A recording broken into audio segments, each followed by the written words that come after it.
Hello everyone, कैसे हैं आप सब लोग। आज हम लोग स्पेसिफिक रिलीफ एक्ट 1963 का पार्ट 11 डिस्कस करने वाले हैं। स्पेसिफिक रिलीफ एक्ट 1963 की इस सीरीज में अब तक जो मैंने वीडियोस आप लोगों के लिए रिकॉर्ड किए हैं, जो वीडियोस आप लोगों ने देखे हैं, उसमें हमने पूरा स्पेसिफिक रिलीफ एक्ट का सेक्शन 15 तक प्रॉपर डिस्कशन कर लिया है। और अब हम लोग जो डिस्कशन करेंगे वो सेक्शन 15 के बारे में ही होगा, लेकिन आज हम लोग सेक्शन 15 का आगे का पार्ट जो है वो डिस्कस। सेक्शन 15 जो है इस आर्ट का थोड़ा सा कॉम्प्लिकेटेड है, थोड़ा सा ट्विस्टेड है। तो वो सारे ट्विस्ट क्या हैं, उन सारे ट्विस्ट को, उसकी लैंग्वेज को हम लोग प्रॉपरली समझेंगे और प्रॉपरली समझ के पूरा सेक्शन 15 जो है हम लोग कंप्लीट कर लेंगे आज के इस सेशन में। तो सेशन को शुरू करते हैं। बट इस सेशन को शुरू करने से पहले मैं आप सब लोगों के साथ एक इंपॉर्टेंट इन्फॉर्मेशन शेयर करना चाहता हूँ। मेरे जो भी जुडिशरी के स्टूडेंट्स हैं, आप में से जितने मेरे स्टूडेंट हैं जुडिशरी मुझसे पढ़ना चाहते हैं, लाइव पढ़ना चाहते हैं, तो आप लोग मेरी जुडिशरी की जो लाइव क्लासेस हैं वो ज्वाइन कर सकते हैं अनअकैडमी लर्नर्स ऐप पे। तो अनअकैडमी की जो लर्नर्स ऐप है वो आपको डाउनलोड करनी है और वहाँ पे आप लोग मेरे कोर्सेज जो हैं वो ज्वाइन कर सकते हैं। जैसे कि ये मेरा एक कोर्स है लिमिटेशन एक्ट का, जो अनअकैडमी की ऐप के ऊपर प्लस जो है अनअकैडमी प्लस, उसके ऊपर 14 जून से ऑलरेडी लॉन्च हो चुका है। और इस कोर्स में मैं लाइव लिमिटेशन एक्ट पढ़ा रहा हूँ।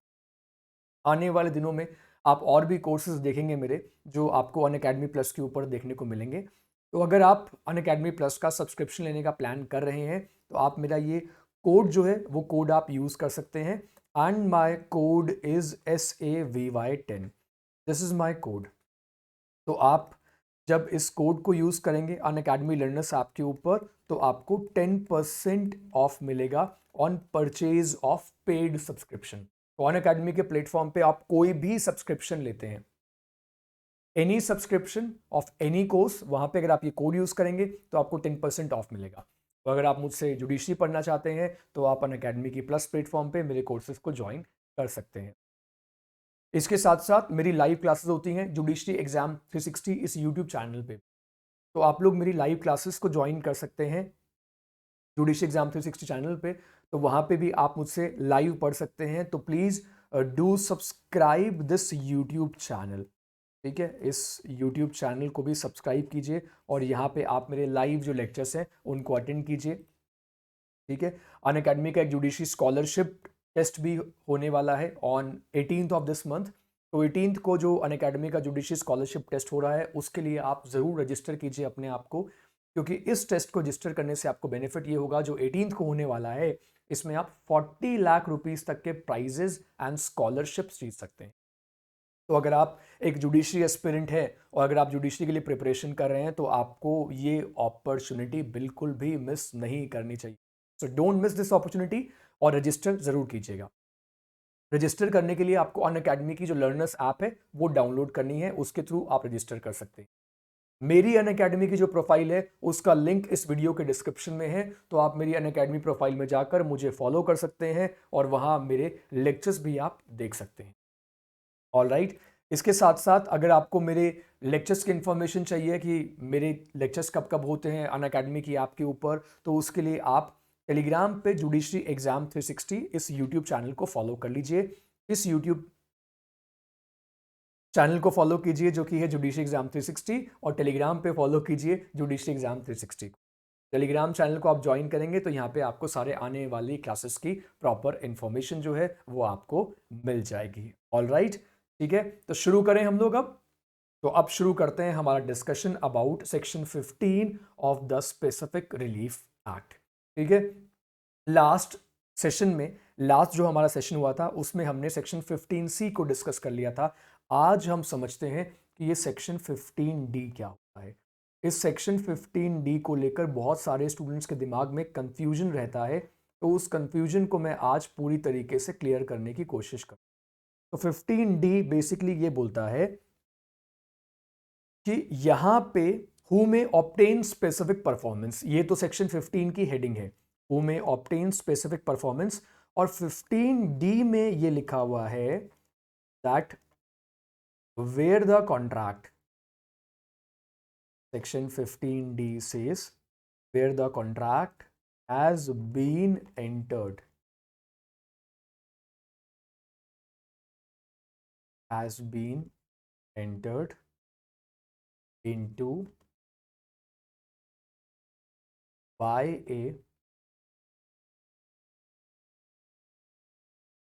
a tenant for life। Contract किसने किया है? Tenant for life in due exercise of power, in due exercise of a power. So in that situation कौन क्लेम कर सकता है? तो यहां पे पॉइंट आ गया, the remainder man. The remainder man जो है, अब ये जो रिमाइंडर है बेसिकली यहाँ पे ये क्या क्लेम कर सकता है? ये स्पेसिफिक परफॉर्मेंस जो है वो क्लेम कर सकता है। अब आपके दिमाग में कंफ्यूजन ये होगा, जिस कंफ्यूजन को मैं अभी क्लियर कर दूंगा कि रिमाइंडर मैन जो है ये बेसिकली क्या होता है। एक यहाँ पे हम रिमाइंडर मैन के बारे में बात करेंगे और दूसरा रिवर्जनर के बारे में बात करेंगे। दो कॉन्सेप्ट यहाँ पे हमें डिस्कस करने हैं, एक रिमाइंडर मैन का और दूसरा रिवर्जनर का। ठीक है, तो दोनों कॉन्सेप्ट्स को समझते हैं और एग्जाम्पल के थ्रू मैं आपको यहाँ पे समझाता हूँ। तो रिमाइंडर मैन की जब यहाँ पे हम लोग बात कर रहे हैं तो रिमाइंडर मैन को प्रॉपर्टी लॉ में कुछ इस तरीके से पढ़ा जाता है। ठीक है, और यहाँ पे स्पेसिफिक परफॉर्मेंस जो है वो बेसिकली कौन क्लेम कर रहा है, इस बात को समझिएगा। यहाँ पे स्पेसिफिक परफॉर्मेंस जो है that is being claimed by the remainder man.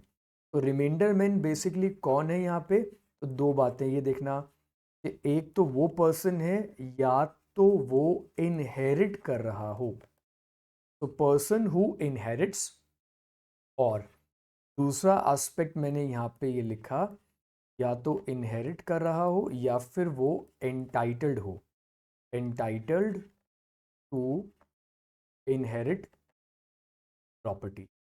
Inherit property को ले सकता है वो upon the termination, upon the termination, is that clear? Upon the termination of the estate, state of the former,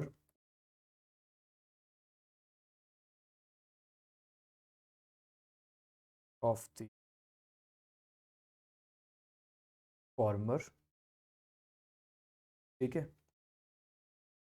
so a remainder man basically, remainder man basically holds an interest in the remainder। वो remainder में interest जो है वो hold करता है। Remainder man holds an interest in the remainder. तो अभी आप लोग सोचेंगे कि सर इसको किस तरीके से हम अप्लाई करेंगे, तो इसको अप्लाई कैसे किया जाता है इसको भी मैं आपको एक एग्जाम्पल के थ्रू बताता हूँ, क्योंकि जब मैं इस एग्जाम्पल के थ्रू बताऊंगा तो आपको ये कॉन्सेप्ट पूरी तरीके से समझ में आ जाएगा। देखिए एग्जाम्पल के थ्रू इस पूरे 15D को समझिए। मैंने यहाँ पे बोला, देखो let me say there is a owner of property, एक प्रॉपर्टी का ओनर है, और जो प्रॉपर्टी का ओनर है वो बेसिकली अपनी प्रॉपर्टी दे रहा है किसको? ठीक है, now he gives his property. Okay, यहाँ पे प्रॉपर्टी के ओनर का एक नाम रख देते हैं। ठीक है, तो प्रॉपर्टी के ओनर का लेट मी से कि यहाँ प्रॉपर्टी का जो ओनर है उसका नाम है मिस्टर बजाज। ठीक है, और वो प्रॉपर्टी किसको दे रहा है? लेट्स से वो प्रॉपर्टी दे रहा है अमर को फॉर लाइफ। वो अमर को उस प्रॉपर्टी को फॉर लाइफ होल्ड करने के लिए दे रहा है, और बाद में वो कह रहा है कि वो प्रॉपर्टी किसके पास चली जाएगी? बाद में वो प्रॉपर्टी चली जाएगी, लेट्स से वो प्रॉपर्टी चली जाएगी गोगो के पास। गोगो नाम का यहाँ पे एक थर्ड पर्सन। तो पहले जो प्रॉपर्टी है वो अमर के पास में जा रही है फॉर लाइफ, यानी कि वो प्रॉपर्टी को रख सकता है लेकिन प्रॉपर्टी को फर्दर वो डिस्पोज ऑफ नहीं कर सकता। ठीक है, तो यहाँ पे ये जो पर्सन है गोगो, जिसके पास वो अल्टीमेटली वो प्रॉपर्टी जो है चली जाएगी, उसका उस प्रॉपर्टी में क्या क्रिएट होगा? उसका उस प्रॉपर्टी में future interest create, future interest create होगा। तो इस पर्सन को हम क्या बोल देंगे? इस पर्सन को हम यहाँ पे बोल देंगे रिमाइंडर और इसको यहाँ पे हम बोल सकते हैं रिमाइंडर मैन।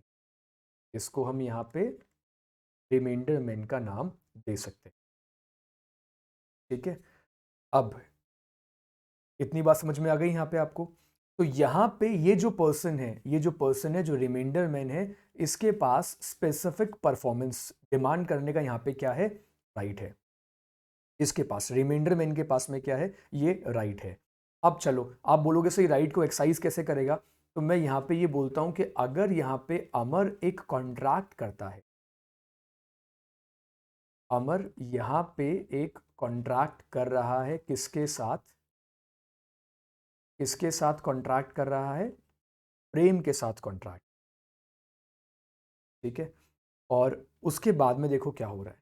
तो यहाँ पे ये जो गोगो है, यानी कि जो रिमाइंडर मैन है, वो स्पेसिफिक परफॉर्मेंस उससे क्लेम कर पाएगा। So he can claim specific performance from Prem. Getting my point. तो यहां पे अमर का रोल क्या था मैं आपको बता देता हूं। यहां पे अमर का रोल था, let's say he was tenant for life. वो यहां पे क्या था, वो यहां पे था सिर्फ टेनेंट फॉर लाइफ।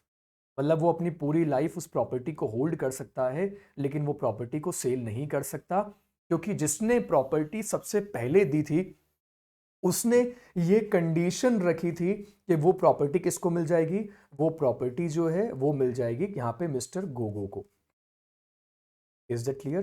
तो ही कैन क्लेम, तो वो क्या कर सकता है, वो यहाँ पे स्पेसिफिक परफॉर्मेंस के लिए केस फाइल कर सकता है यहाँ पे रिमाइंडर मैन।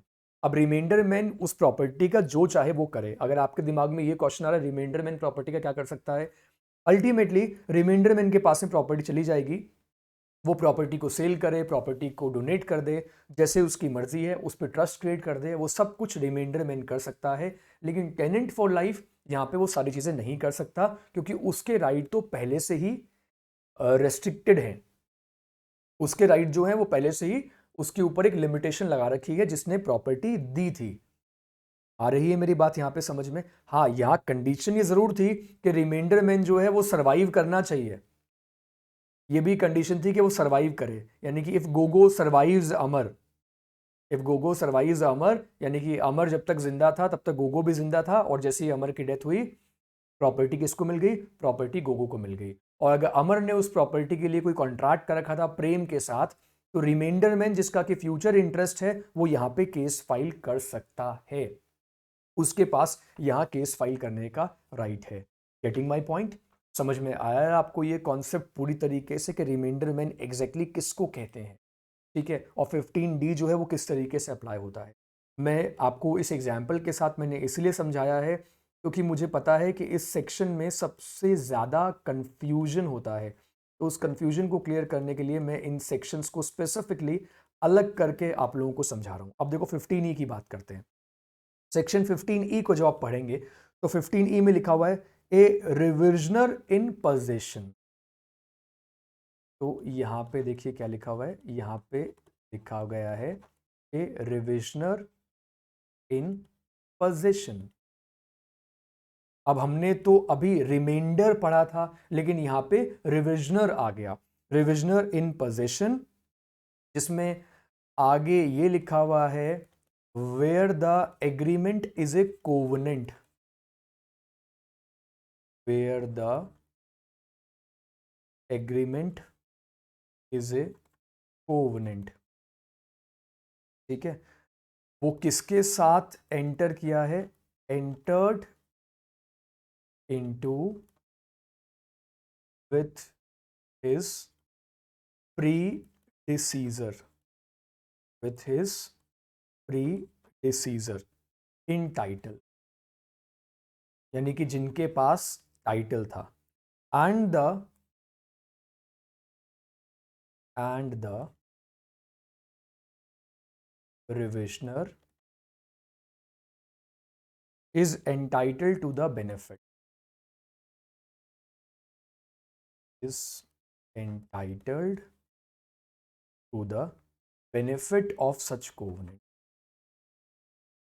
तो अगर आपको ये पॉइंट समझ में नहीं आया तो अभी मैं इसको पूरा डिकोड कर देता हूँ, इसको पूरा एक्सप्लेन कर देता हूँ, समझ में आ जाएगा आप सब लोग। ये देखिएगा किस तरीके से ये काम कर, ठीक है। नाउ ये पॉइंट इस तरीके से काम करेगा, लेट्स से कि यहाँ पे अमर ने जो प्रॉपर्टी दी है, अमर प्रॉपर्टी दे रहा है किसको, तो ही बेसिकली कॉन्ट्रैक्ट्स टू ग्रांट, वो बोलता है, प्रेम को बोलता है कि आप फॉर लाइफ ये प्रॉपर्टी रखो। अब देखो हमने एक कॉन्सेप्ट अभी कर लिया रिमाइंडर का, और अब जो कॉन्सेप्ट कर रहे हैं वो रिविजनर का कॉन्सेप्ट कर रहे हैं। फॉर लाइफ आप इस प्रॉपर्टी को रखो, ठीक है, और उसने उसको प्रॉपर्टी को दे दिया लीज पे, और ये बोल दिया कि जब इस पर्सन की डेथ हो जाएगी, पूरी लाइफ रखो, लेकिन जब डेथ हो जाएगी तो उस केस में प्रॉपर्टी वापस किसको मिल जाएगी, तो उस केस में प्रॉपर्टी वापस मिल जाएगी किसको, या तो मिलेगी अमर को, अगर अमर सरवाइव कर जाए तब, यानी कि प्रेम की डेथ हो चुकी है लेकिन अमर अभी भी जिंदा है तो अमर को प्रॉपर्टी मिल जाएगी। और साथ में हम किसको इंक्लूड कर सकते हैं, साथ में हम इंक्लूड कर सकते हैं उसके लीगल रिप्रेजेंटेटिव्स को, उसके लीगल रिप्रेजेंटेटिव, यानी कि जब प्रेम की डेथ हुई तब अमर भी जिंदा नहीं था, तो उसके लीगल रिप्रेजेंटेटिव को वो प्रॉपर्टी क्या मिल जाएगी, वो प्रॉपर्टी वापस मिल जाएगी। आ रही है मेरी बात समझ में? तो यहां पे जिसको प्रॉपर्टी वापस मिलेगी ना, जहां पे जिसको प्रॉपर्टी वापस मिलेगी उसको हम क्या बोल देंगे, उसको हम बोल देंगे reversioner in the possession, reversioner in the possession उन्हें कहा जाता, जिसको प्रॉपर्टी वापस मिल जाएगी, जिसको प्रॉपर्टी दे रखी थी उससे उससे जब प्रॉपर्टी को वापस मिल जाएगी तो इनको बोल देंगे reversioner in possession, and they can claim, तो ये क्या कर सकते हैं, ये स्पेसिफिक परफॉर्मेंस क्लेम कर सकते हैं अगर उस प्रॉपर्टी के लिए कोई ऐसा कॉन्ट्रैक्ट हो गया था पहले से ही। Getting my point? तो उस प्रॉपर्टी के लिए अगर पहले कोई कॉन्ट्रैक्ट हो गया था तो वो उसको कर सकते हैं। Is it clear? ठीक है, इतनी बात समझ में आ गई सब लोगों को? इतनी 15E तक समझ में आ गया? तो चलो 15E तक समझ में आ गया, तो अब मैं सेक्शन 15F भी आपको यहां पे बता देता हूं। 15F भी आपको मैं बता देता हूं। दो कॉन्सेप्ट मैं यहां पे बहुत ज्यादा फोकस कर रहा हूं, रिमाइंडर पे और रिविजनर पर, ठीक है। और 15F देखो अब क्या कहता है, तो 15F जो है ये दोनों का कॉम्बिनेशन है। तो 15F ने यहां पे ये कहा कि रिविजनर इन रिमाइंडर, अब इन दोनों का कॉम्बिनेशन आ गया सेक्शन 15F में। Is it clear? A reversioner in remainder where the agreement is such a covenant and the revisioner is entitled to the benefit thereof and will sustain material injury by reason of its breach, by reason of its breach, ये पूरा section 15F में लिखा हुआ है, और मैं चाहूंगा कि आप बेराट के साथ में पढ़ो इसको, पूरा 15F जो है वो बेराट के साथ में रीड कीजिए। इसका जो इंटरप्रिटेशन है वो मैं यहाँ पे आपको बता रहा हूँ, वो मैं यहाँ पे आपको बता रहा हूँ, ठीक है। तो इंटरप्रिटेशन देखिए यहाँ पे पूरे इस सेक्शन 15F का, तो 15F का इंटरप्रिटेशन ये रहा आपके सामने। अब ये देखो, ठीक है, अब यहाँ पे इस एग्जाम्पल में देखना कि if Amar contracts to grant, वो एक प्रॉपर्टी देता है किसको, वो अगर एक प्रॉपर्टी दे दे किसको, मिस्टर बजाज को, मिस्टर बजाज को property they they for life, और उसके बाद में वो ये बात कह दे कि ये प्रॉपर्टी उसके बाद फर्दर किसको ट्रांसफर हो जाएगी, तो वो बोलता है कि ये प्रॉपर्टी उसके बाद फर्दर ट्रांसफर हो जाएगी टू मिस्टर चंदर, ठीक है। लेकिन कंडीशन ये है कि मिस्टर बजाज जब तक जिंदा रहे तब तक मिस चंदू जो है वो जिंदा रहने चाहिए। अगर मिस चंदू सरवाइव कर जाए, if mister Chandu survives mister Bajaj, तो यहां पे इस एग्जाम्पल में आप देखना, he is basically reversioner in reminder,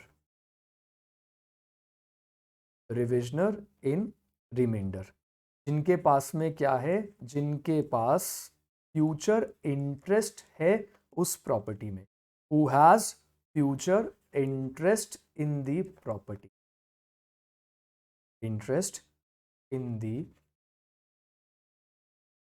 ठीक है, ये रिविजनर भी है और ये इस प्रॉपर्टी के क्या है, ये इस प्रॉपर्टी के रिमाइंडर भी हैं। तो यहाँ पे जो बोल दिया ना कि रिविजनर इन रिमाइंडर, अब इस प्रॉपर्टी का जो भी करना है वो कौन करेगा, वो मिस्टर चंदू डिसाइड करेंगे।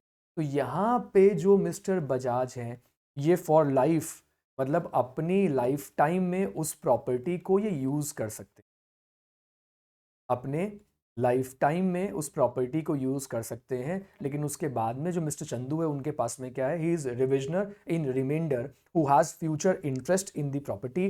तो अल्टीमेटली इस प्रॉपर्टी का क्या होगा, इस प्रॉपर्टी का जो भी होगा वो मिस्टर चंदू डिसाइड कर। अगर यहां पे एक बात आप देखना, अगर मिस्टर बजाज यहां पे 15F का बता रहा हूं, अगर ये प्रॉपर्टी ट्रांसफर करने से मना कर दे, ये प्रॉपर्टी ट्रांसफर करने से मना कर दें किसको, मिस्टर चंदू को, ये बोले कि मैं प्रॉपर्टी ट्रांसफर नहीं करूंगा, तो उस केस में क्या होगा, यहां पे जो मिस्टर चंदू हैं, he will suffer material injury, उनको मटेरियल इंजरी यानी कि इंपॉर्टेंट उनको लॉस होगा, उनके लीगल राइट का वॉलेशन होगा। तो ही can claim specific performance of the agreement between Amar and mister Bajaj.